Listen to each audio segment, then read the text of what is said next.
তার একটা ব্যাড বাজি চলতেছে, ব্যাড টাইম নিয়ে যাচ্ছে, আবার এটা প্রমোট করলে ইজন্ট ইট লাইক ডাবল আরো ব্যাড।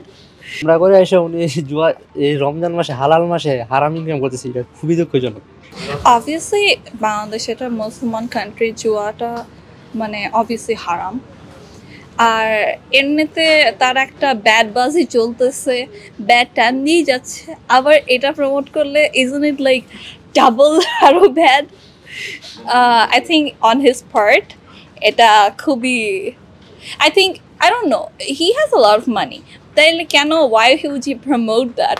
Is he, ও তার কি টাকা পয়সা কি কম পড়ছে যে ওইটা প্রমোট করতেছে?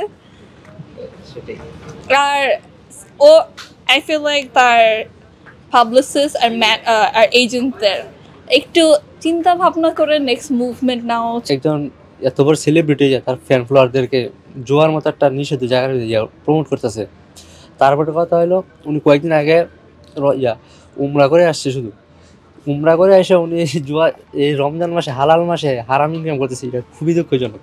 কি বলবো, সে আওয়ামী লীগ করে, দ্যাটস ওয়াই হয়তো বা এই ক্ষেত্রে অনেকে মাইন্ড মানে নেগেটিভভাবে নেয়, আবার যারা অনেকে পজিটিভভাবে নেয়। এখানে আসলে আমার দৃষ্টিতে দুইটাই পজিটিভ নেগেটিভ দুইটাই, যেহেতু ও আমাদের বাংলাদেশি ক্রিকেটার আর ও আমাদের দেশের জন্য খেলে, সবাই ওকে চিনে জানে, আমরাও ওকে সাপোর্ট করি।